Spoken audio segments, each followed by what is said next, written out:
የሰው ልጅ እኮ አሁን እኮ የሰው ልጅ የሚለው በእምነት የተወለዱ በእምነት ያደጉ በእምነት የኖሩ በረከትን ለሰው የሚመኙ ክፋትን ተንኮልን እርም ብለው ከህይወታቸው ከኑሯቸው ከጊዜያቸው ከዘመናቸው ከቤተሰባቸው ያራቁ ሰዎች የሰው ልጆች በሰው ልጅ ፊት ለመቆም እንድትችሉ ስትጸልዩ ሁል ጊዜ ትጉ። ወደ ከተማ ሄድ ስትሉ ሁል ጊዜ ብሉ የተባለ ይመስላል። እሺ በእውቀት ዙሪያ ባሉት ባህሪያቶቻችን ውስጥ እሺ አወቅንና ምን አለ? እግዚአብሔር የለም አለ አንድ ጊዜ። ይሄ መሰልጠን ነው ማለት ነው ለኢትዮጵያውያን። እግዚአብሔር የለም የሚሉ ልጆች ወልዶ ማፍራት ለአንድ ሀገር የሚበጅ ትልቅ ዜጋ ነው ብለን ጠበቅን። ቤተክርስቲያን እንዳይታዩ እንዳይሳለሙ መስቀል እንዳያስሩ ባተባቸውን እንዲበጥሱ ብሔራዊ መመሪያ ነበር በሀገራችን። በሰው ልጅ ፊት ለመቆም እንድትችሉ አለ ታዲያ ሁልጊዜ ስትጸልዩ ትጉ። ያልተሞከሩ ፖሊሲዎች፣ ያልተሞከሩ እቅዶች፣ ያልተነበቡ መጽሐፎች፣ ያልተጻፉ ጽሑፎች የሉ። ግን እውቀት በራሱ መከራ እያመጣ ነው ያለ። ብዙ አቅጣጫዎቻችንን ለይተን በጸሎት የምንቆምበትን አስተሳሰብ እንድንይዝና በዓለም ላይ የተረጋጋ መንፈስ ኖሮን ጊዜውን፣ ሰዓቱን፣ ዘመኑን ለማስተዋል ብሩህ ሕሊና እንድናገኝ የሚረዳን ቃል ነው።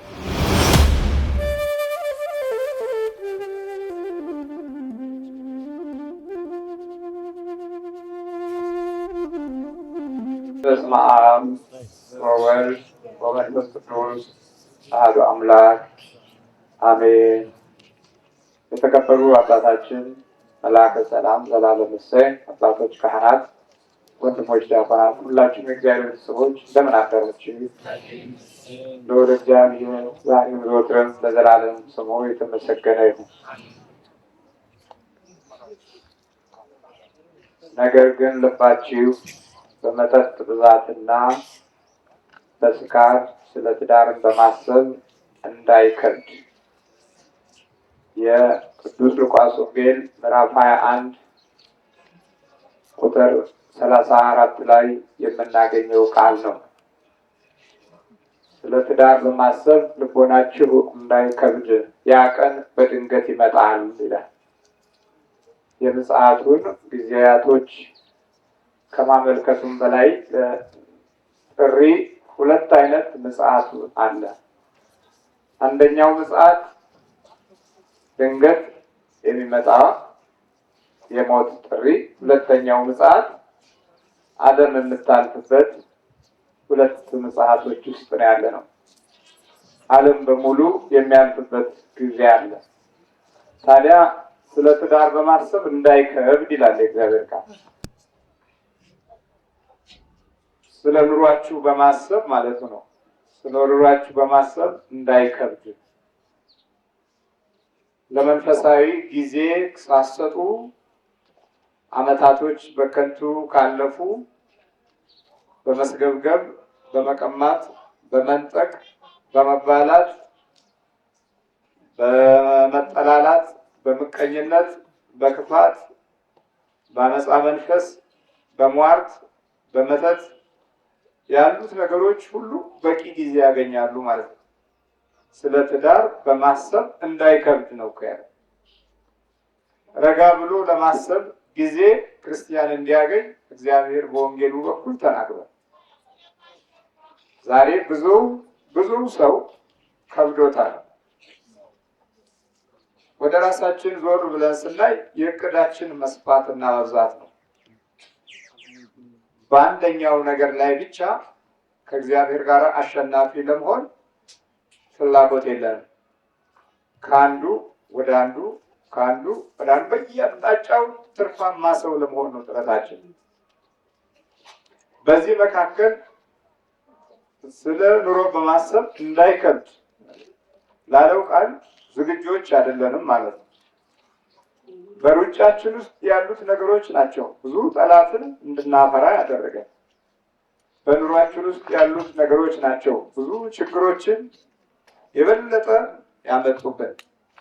ስለ ትዳር በማሰብ እንዳይከብድ የሚለው ቅዱስ ቃል አንደኛ እኩል መንፈሳዊ ሚዛን ለመኖር የምንችልበት ለነፍስም ለስጋም ለስጋ በእግዚአብሔር በረከት እና ዘወትር ከልዑል እግዚአብሔር ጋር ባሉን ግንኙነቶች በጾም በጸሎት ስራችንን እየባረክን እሱም እየባረከልን የምንኖርበት ኑሮ ነው። ይሄ በሃይማኖት ላሉት መንፈሳዊ ስጦታዎች በቂ ጊዜ ሰጥተናል ማለት ነው። በቂ ጊዜ ከሚያስፈልገው ክፍል ውስጥ አንዱ የጸሎት ጊዜ ነው። እዚህ ጋር ትኩረት የሰጠው ስለ ትዳር በማሰብ እንዳይከብድ፣ ያ ቀን በድንገት እንዳይመጣባችሁ ለራሳችሁ ተጠንቀቁ። በምድር ሁሉ ላይ በሚቀመጡ ሁሉ እንደ ወጥመድ ይደርስባቸዋልና ይላል። የእግዚአብሔር ቀን እንደ ወጥመድ ትመጣባቸዋለች። እንደ ወጥመድ እኮ ነው ማለት። ወጥመድ የሚለው ቃል ሳይታሰብ በድንገት የሚያስፈልገውን ነገር የሚይዝ ኃይል ነው። ወጥመድ ካለ ደግሞ ጉልበት፣ ጥንካሬ፣ ብልሃት፣ ብልጠት ከወጥመዱ ለማምለጥ በማይቻልበት መንገድ ውስጥ ነው ወጥመዱ። ያ ቀን ድንገት ከመጣ እንደ ወጥመድ በዓለም ላይ በምድር በሚኖሩት ላይ ሁሉ ይመጣባቸዋል። ወጥመድ እኮ ነው የሚለው። ለካ ሁሉም ወጥመድ አለው በዓለም ላይ። በለጸግን ብለው ያሉት ሀገሮች ላይ እንደ ወጥመድ የመጣባቸው ነገር አለ። ያላሰቡት ያልጠበቁት የገንዘብ ቀውስ አሁን እያመሳቸው ነው። ከዚህ በፊት ይመኩበት የነበረው ኃይላችን ነው፣ ጥንካሬያችን ነው፣ የብልጽግናችን ታክቲክ ነው፣ የሙያችን፣ የእውቀታችን፣ የስልጣኔያችን እውቀትና ደረጃ ነው ብለው ነበር። ግን በድንገት እንደ ወጥመድ መጥቶባቸው እናያለን። ውኡ ሲሉ በየአቅጣጫው አንዱ መስማማትም እያቃታቸው እንኳ ጊዜ፣ ሰዓት፣ ዘመን፣ ወቅት ሲያቧክኑ ሁሉ እናያለን። ያ ቀን እንደ ወጥመድ በድንገት ይመጣባቸዋል። በድንገት መጣ። አሁን በየአቅጣጫው የተረበሸ ከተማና ሕይወት ሆኗል። በመላው ዓለም የሕይወትና የመኖር ስጋት በጣም ከብዷል። ኢትዮጵያ ድሃ ናት፣ ምስኪን ናት፣ በእውቀትም በምንም አትመጥነንም ብለው የሸሹ ሰዎች ሁሉ ሳይቀር አሁን በራሳቸው ችግር ሕይወት ውስጥ ነው ያሉት። ቃሉ እንዲህ ብሏል፣ እንደ ወጥመድ ነው ያለው። እንደ ወጥመድ በድንገት ይመጣባቸዋል። ሌላው በርዕዮተ ዓለም መንገዶችም ውስጥ የኮሙኒስቱ ዓለም ይፈራርሳል ብለን አልጠበቅንም። እንዲህ ይወድቃል፣ እንዲህ ይበታተናል፣ እንዲህ ደብዛው ይጠፋል ተብሎ የማይጠበቅ ነበር። ከሚገባ በላይ በተጋነነ አቅጣጫ ሁሉንም ዓለም የተቆጣጠረ መንፈስ ነበረ። ግን ያ ቀን በድንገት ይመጣል ያለው ቃል በምድር በሚኖሩት ላይ ሁሉ ድንገት ይመጣና ያቀዱትን ያሰቡትን አይበገርም ያሉትን አይወድቅም ያሉትን አይፈርስም ያሉትን ነገር ሁሉ ፈራርሶ አይተናል። አንዳንድ ጊዜ በአይነ ህሊናችንና በልቦናችን ያ ጊዜ ያልፋል ብለን አልገመትም። ያ ይሆን እንዴ? ያንን ዓመታት አልፈን እናየው ይሆን እንዴ ብለን በባህሪያችን ውስጥ ክብደት ሰጠነው። ይሄማ አያልፍም፣ እኔ ነኝ የማልፈው እንጂ እሱ አያልፍም ብለን ነበር። ሆኖም ግን እግዚአብሔር ካለው ቃል ውስጥ አንዱ በምድር ላይ እንደ ድንገት አለ። ወጥመድ ነው፣ በቃ እንደ ወጥመድ ድንገት። ከዛ የራሱ ወጥመድ ራሱ፣ ግማሹ በራሱ ወጥመድ ራሱ፣ ግማሹን መንገድ የእግዚአብሔር ፍርድ በቃ ሲል። በዚህ ወቅት 4 መንገዶች አሉ ወጥመዱ የሚመጣበት። ወጥመዱ 4 መንገዶች አሉት። አንደኛው ወጥመድ እውቀታችን በራሱ የሆነ ቦታ ላይ ማብቂያ አለው። አሁን ዓለም የሚሄድበት እውቀት ይሄ ነው ብለን እንጀምረዋለን። በእውቀት ደረጃ የዓለም መጓጓዣ ይሆን ዘንድ የተፈለገ ልዩ ዓለም ነበረ። ያን ወቅት ያሳለፈ የአብዮት ዘመኖች በተሻለ ትውልድን ይመራል ተብሎ ይጠበቅ የነበረ የእውቀት ዘመን ነበረ። ሆኖም ግን በእውቀት ላይ ወጥመዱ ሲመጣ የትም ሊደርስ አይችልም። ያ እውቀት በራሱ የራሱን ወጥመድ እንዲያዘጋጅ እግዚአብሔር ያደርገዋል ማለት ነው። ያ እውቀት የራሱን ጥፋት እንዲያበረታታ እንዲያሳድግ ያደርገዋል ማለት ነው። በእውቀት ውስጥ የራሱ ጥፋት አለ ማለት ነው። በመንፈሳዊ ሕይወት ስናየው እንደዚሁ ይሄ የሟርቱን፣ የመተቱን፣ የስልብናውን፣ የማፍዘዣውን፣ የማደንገዣውን እውቀት ያውቃሉ። እሺ አወቁት። ግን በዛ እውቀት ውስጥ ሌላውን የሚያጠፉበት ኃይል የራሳቸውን ጥፋት ያዘጋጃል ማለት ነው። በትውልዳቸው ውስጥ፣ በባህሪያቸው ውስጥ፣ በጠባያቸው ውስጥ፣ በኑሯቸው ውስጥ በእውቀት ውስጥ የሚመጡት ፍርዶች በራሱ እንደ ድንገት ሊመጣ የሚችል ቀውስ ነው። ይሄ ነው በቃ ከዚህ አማራጭ የለንም ብለን በጀመርነው ነገር ላይ ያንን እውቀት አደጋ ያደርገዋል እግዚአብሔር። የተወሰነ መንገድ ያ እውቀት ደግሞ የሚያጠፋቸው መንገዶች አሉ። መጀመሪያ ባለ እውቀቱን፣ ሁለተኛ እውቀቱን የተቀበሉትን፣ ሶስተኛ የተተኩትን ትውልዶች የተማሩትን ማለት ነው። ሌላው እንደ እውቀት ተምረውት ያሉትንም ሰዎች እግረ መንገዱን ያጠፋል ማለት ነው። ስለዚህ እውቀቱን በራሱ መከራ እንዲሆን ያደርገዋል። ትምህርቱን በራሱ ችግር እንዲሆን ያደርገዋል። ያ ቀን በድንገት ያለው ቃል እውነት ነው። በድንገት እንደ ወጥመድ የሚለው የወጥመዱ አቅጣጫዎች ወደን ፈቅደን የተቀበልናቸው ነገሮች ሁሉ ለራሳችን ወጥመድ ይሆናሉ ማለት ነው። እግዚአብሔር ከሌለበት ወጥመድ ይሆናል ማለት ነው። በሰላም ኖረው በሰላም አግኝተው በሰላም ከብረው የነበሩ ሰዎች በሀብታቸው ውስጥ ተጨማሪ ነገር ፍለጋ እንደገና ይሄዳሉ። ይሄኛው ገበያ ተዘግቷል፣ ይሄኛው እንዲከፈትልን ብለው ወደ መተትና ወደ ሟርት ይሄዳሉ።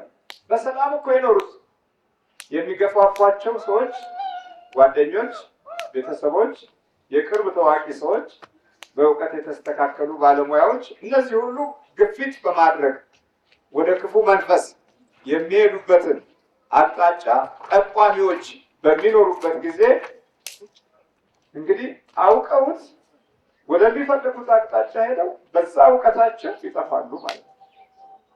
የሳኦልን ሕይወት ስናይ በፊት በጥሩ ደረጃ ላይ ነበር። በኋላ በዳዊት ምቀኝነት ያዘው። በዛ በምቀኝነት ውስጥ አውቃለሁ የሚለውን ነገር ሁሉ አማራጭ ተጠቀመ። አንድ ጊዜ በጦር በመወርወር ይሄ እውቀቱ ነበር። በእውቀት ውስጥ የገባ ነገር በጦር ወርውሬ አጠፋዋለሁ አለ። ስለዚህ ያ ቀን በድንገት እንዳይመጣባችሁ ለራሳችሁ ተጠንቀቁ። ድንገት የሚለው ቃል በእውቀት ባህሪ ውስጥ ባሉት ፍላጎቶቻችን ውስጥ ቀኑ አለ ማለት ነው። እግዚአብሔርን ካልጨመርንበት ሚስጥሩን እንዲገልጽ አብዝቶ መረጃ እንዲሰጠን ካልጸለይን የተረጋጋ መንፈስ መያዝ ካልቻል በመባከን ሕይወት ውስጥ ያሉት ጉዳቶች ቀላል ግምት የሚሰጡ አይደለም። አልጠገባይነት፣ ሁሌ ትርፍ ፈላጊነት፣ ሁል ጊዜ በትልቅነት የመቀመጥ ባህሪያት፣ ሁል ጊዜ የክብር ፍለጋ ጎዳናዎች የሚያስከትሉት ውርደቶች ቀላል ነገር አይደለም። ድንገት እንደ ወጥመድ የሚለው ቃል ሊመጣ እንደሚችል በምንም አይነት መንገድ ልንገነዘበው የሚገባ እውነት ነው። እንደ ወጥመድ ነው የሚለው የወጥመድ ባህሪያቶችን ካገናዘብን የእኛም የህይወት አቅጣጫ እንደዚህ ነው። አሁን እዚህ ካለነው አብዛኛው ክፍል ውስጥ ካሉት የህይወት ኪሳራዎቻችን ግማሹ መንገድ ይሄን ነው ባልጠግባይነት፣ ግማሹ የኑሮ አቅጣጫችን የተበላሸውን ባልጠግባይነት፣ በየአቅጣጫው ያለውን የወቅቱን፣ የሰዓቱን፣ የጊዜውን ሁኔታዎችን በተረጋጋ መንፈስ ከማጥናት ይልቅ በመስገብገብ የመራ ነው ኑሮ ዛሬ ህይወታችንን ፈትኖታል። ከዲያብሎስ ውጭ ያሉት ፈተናዎች ከራሳችን እውቀት ጋር ተያይዞ ከሰይጣን ውጭ የኛ የትርፍ አምላኪነት ባህሪ አብዛኛውን ክፍል ከመተትና ከሟርቱ ሌላ የራሳችን እቅድና ፕላን ጎድቶናል። ስለዚህ ያ ቀን በድንገት እንዳይመጣባችሁ ለራሳችሁ ተጠንቀቁ። በምድር ሁሉ ላይ በሚቀመጡ ሁሉ እንደ ወጥመድ ይደርስባቸዋልና። እንግዲህ ሊመጣ ካለው ከዚህ ሁሉ ለማምለጥ በሰው ልጅም ፊት ለመቆም እንድትችሉ ስትጸልዩ ሁል ጊዜ ትጉ ነው። ስትጸልዩ ሁል ጊዜ ምን በሏል? ትጉ። በሰው ልጅም ፊት ለመቆም እንድትችሉ። የሰው ልጅ ማን ነው? ኢየሱስ ክርስቶስ። ሌላው የሰው ልጅ የሚለው ደግሞ በእምነት ያሉ ሰዎች በሰው ልጅ ፊት ለመቆም። አሁን የሰው ልጅ አለ? የሰው ልጅ እኮ አሁን እኮ የሰው ልጅ የሚለው በእምነት የተወለዱ፣ በእምነት ያደጉ፣ በእምነት የኖሩ፣ በረከትን ለሰው የሚመኙ፣ ክፋትን፣ ተንኮልን እርም ብለው ከህይወታቸው፣ ከኑሯቸው፣ ከጊዜያቸው፣ ከዘመናቸው፣ ከቤተሰባቸው ያራቁ ሰዎች የሰው ልጆች ይባላሉ። በሰው ልጅ ፊት ለመቆም እንድትችሉ። አሁን በክፋት ልጅ ፊት አይደለም እንቆም፣ በምቀኞች ፊት ነው የምንቆመው። በተንኮለኞች ፊት እኮ ነው የምንቆመው። በሰው ልጅ ፊት መቆምማ ራሱ እኮ አስቸጋሪ ነው። ቆምህም እኮ መቆምህን የማይወዱ ሰዎች ፊት ነው የምትቆመው። አብራችሁ ቆማችሁ መቆምህን የማይወዱ ፊት ነው የምንቆመው። የሰው ልጅ ፊት አላገኘንም ማለት ነው። የሰው ልጅ ፊት አለ። የተንኮል ፊት አግኝተናል። የምቀኛ ፊት አግኝተናል። የሟርተኛ ፊት አግኝተናል። የክፋት ፊት አግኝተናል። የግፍ ፊት አግኝተናል። የመተት ፊት አግኝተናል። የስድብ ፊት አግኝተናል። የንቀት ፊት አግኝተናል። የሰው ልጅ ፊት ግን አላገኘንም። ያገኘነው ይሄን የመሳሰሉትን እኛ ያገኘነው። እዚህ የሚነግረን ግን በሰው ልጅ ፊት ለመቆም እንድትችሉ። መጀመሪያ የሰው ልጅ ሳታገኝ የኢየሱስ ክርስቶስን ልጅ እንዴት ታገኛለህ? አሁን እኮ ይሄ ነው ችግሩ። የሰው ልጅን ለማግኘት እድሉን በጣም አጥተናል። አሁን የዓይነ ጥላ ልጅ፣ የመተት ልጅ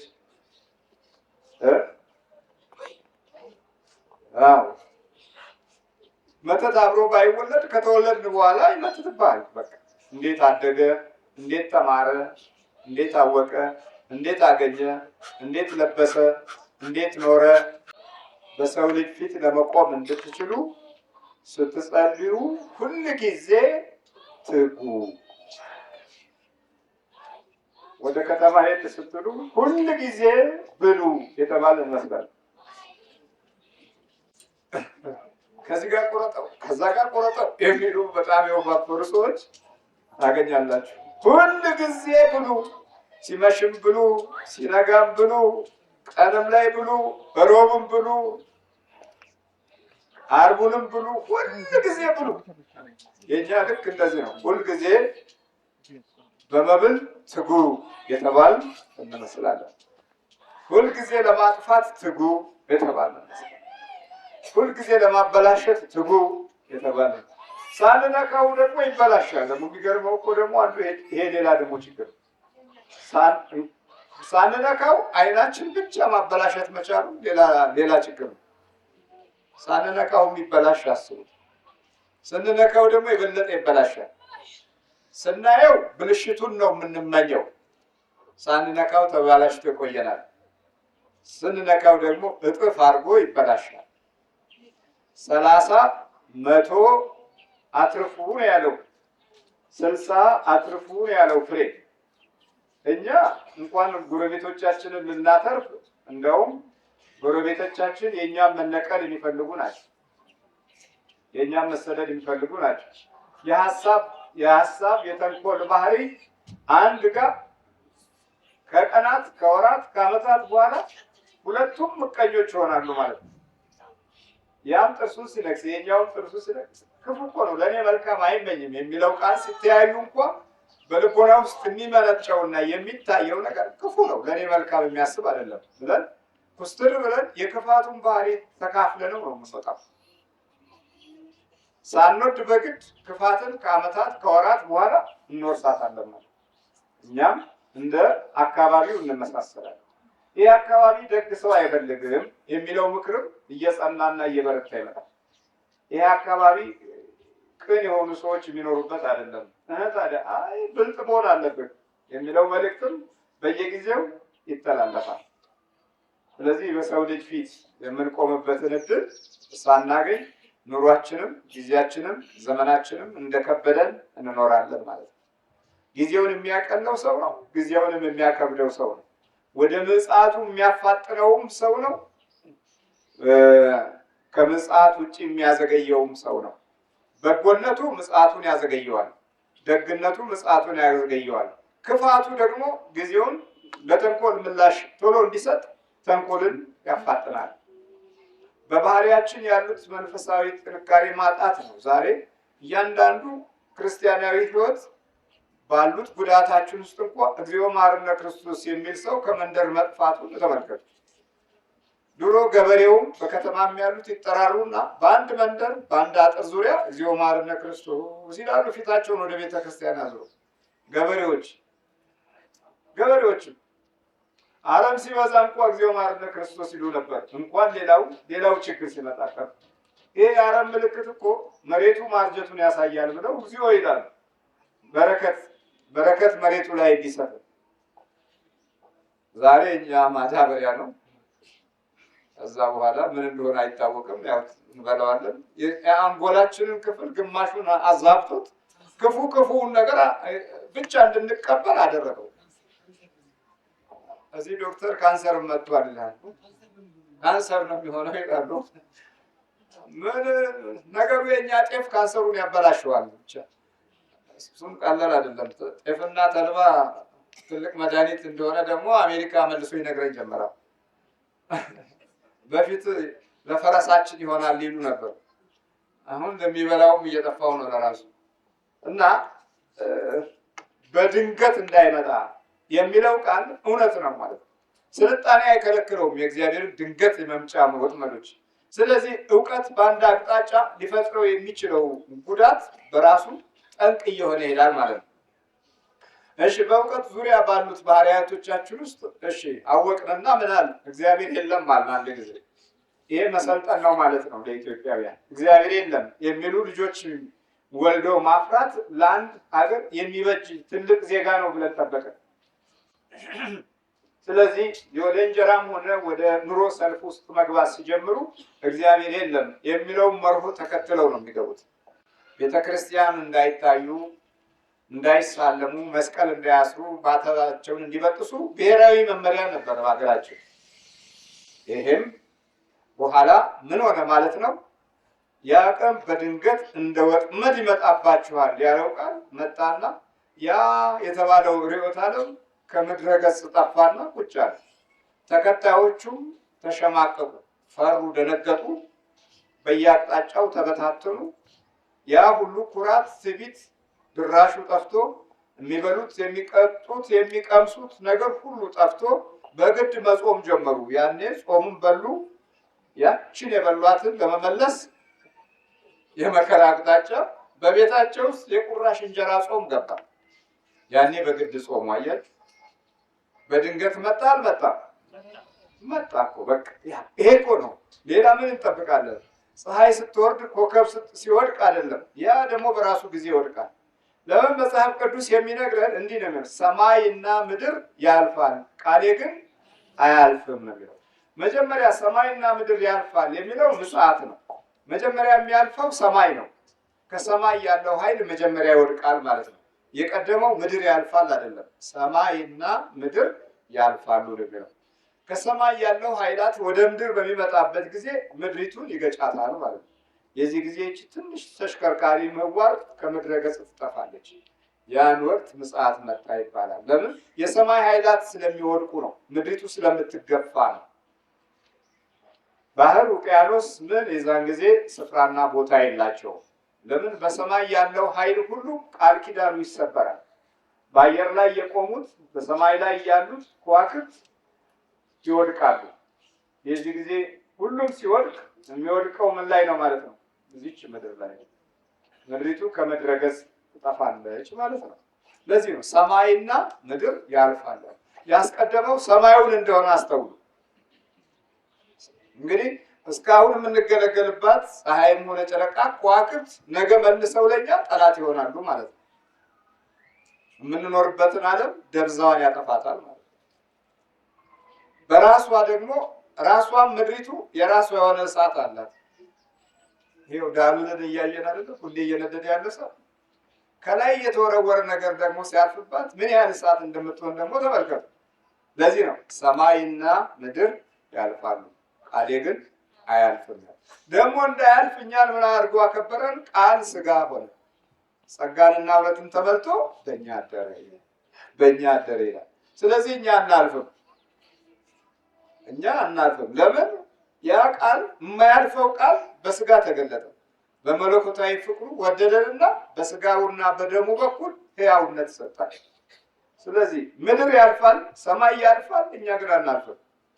በሰው ልጅ ፊት ለመቆም እንድትችሉ አለ ታዲያ ሁልጊዜ ስትጸልዩ ትጉ። በጥምቀት አላለም፣ ሁል ጊዜ ነው ያለው። በገና አላለም ወይም በፋሲካ አላለም፣ ሁል ጊዜ ትጉ። እኛ ዓመት በዓሎቻችን ያው እንደምታውቁት ለሆዶቻችን ማሟሟቂያ ናቸው። ዓመት በዓሎቻችን ለፍላጎታችን ማሟሟቂያ የሚሆኑበት ጊዜ በጣም ብዙ ነው። ስለዚህ ያ ቀን እንደ ወጥመድ እንዳይመጣባችሁ ሁል ጊዜ ስትጸልዩ ትጉ። ስትጸልዩ ሁል ጊዜ ትጉ። ስለዚህ የተፈጥሮን ኃይል በማዛባትም ልዑል እግዚአብሔር አምላክ እንደ ወጥመድ ይመጣል። እንደ ወጥመድ እውቀት በራሱ ወጥመድ እየሆነ እያለ አሁን በዓለም እያየን ነው። ያልተሞከሩ ፖሊሲዎች፣ ያልተሞከሩ እቅዶች፣ ያልተነበቡ መጽሐፎች፣ ያልተጻፉ ጽሑፎች የሉም። ግን እውቀት በራሱ መከራ እያመጣ ነው ያለ። ማንም ችግሩን ሳያመጣ እውቀታችን ችግር ውስጥ እየገባ ነው ያለ። በራሱ ያ ምጽአት ሆኗል ማለት ነው። የእውቀት ምጽአት አንዱን አንዱ ይሽረዋል፣ አንዱን አንዱ ያበላሸዋል፣ የአንዱ እውቀት አንዱን ያፈርሰዋል። እንዲህ እየተፈራረስን የምንኖርበትን ጊዜ በድካም እንጨርሰዋለን። ስለዚህ ነው ስለ ትዳር በማሰብ እንዳይከብድ ያለ። ዛሬ ብዙ የሚስገበገቡ ሰዎች አንዱ ጋር አንዱን ይነጥቃሉ፣ አንዱን ያባርራሉ፣ አንዱን ያሳድዳሉ። ሁሉም ግን እንደምትፈለገው አንዲት እንጀራ ናት።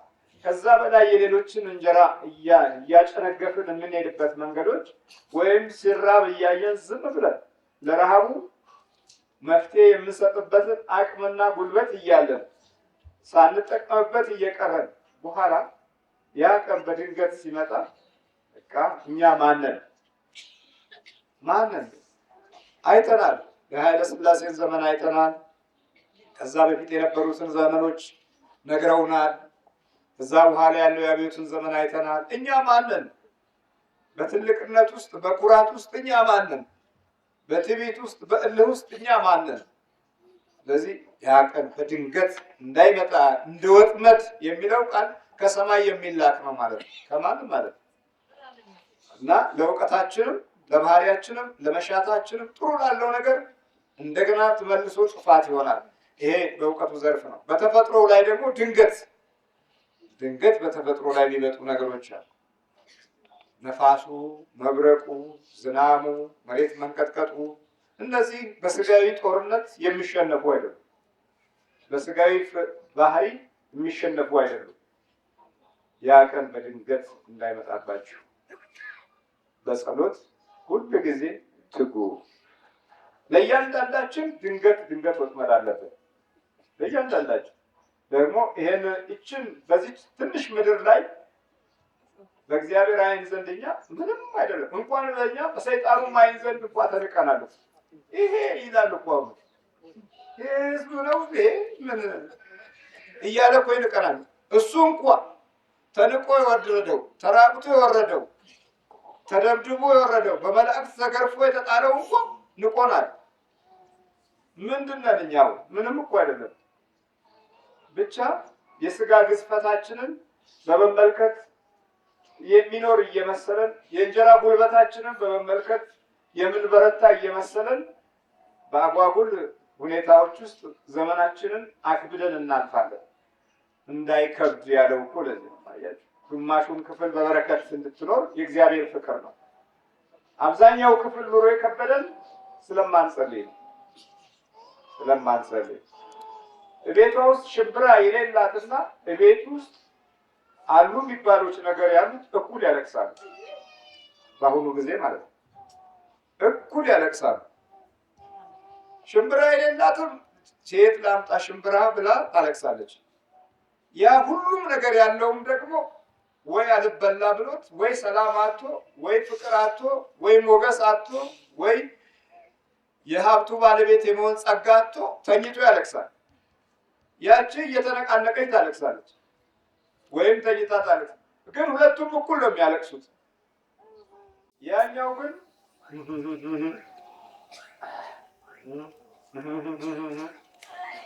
ያመጣል እኮ ዝም ብሎ ምነው ስትሉት እዳው፣ ባንኩ፣ ኪሳራው፣ ጠላቱ እምቢ በቃ ያለቅሳል። ለለቅሶ ምክንያት የሆነው ከህይወቱ ሊወጣ የሚችል በረከት አልተጠበቀበትም። ለሌሎች የሚያተርፍበትን የትርፍ ህይወት አላወቀው። እሱ ብቻ መሰብሰቡን ብቻ ነው የሚያየው። ለሌሎች የሚሰበስብ መሆኑንም አላወቀው። ከሱ በታች ላሉት ረድኤት እንዲሆን መገንዘብ የሚችልበትን አቅም አላገኘም። ያ ቀን በድንገት ይመጣል። ሁላችሁ ተኝቶ ይላለታል። ስለዚህ የቅዱስ ሉቃስ ወንጌል በህይወታችን ዙሪያ ላለው መልእክት ሉቃስ ወንጌል ምዕራፍ 21 ቁጥር 34 በቂ የሆነ የኑሮ አቅጣጫዎቻችንን ለይተን በጸሎት የምንቆምበትን አስተሳሰብ እንድንይዝና በዓለም ላይ የተረጋጋ መንፈስ ኖሮን ጊዜውን፣ ሰዓቱን፣ ዘመኑን ለማስተዋል ብሩህ ሕሊና እንድናገኝ የሚረዳን ቃል ነው። እግዚአብሔር ከሁላችን ጋር ይሁን።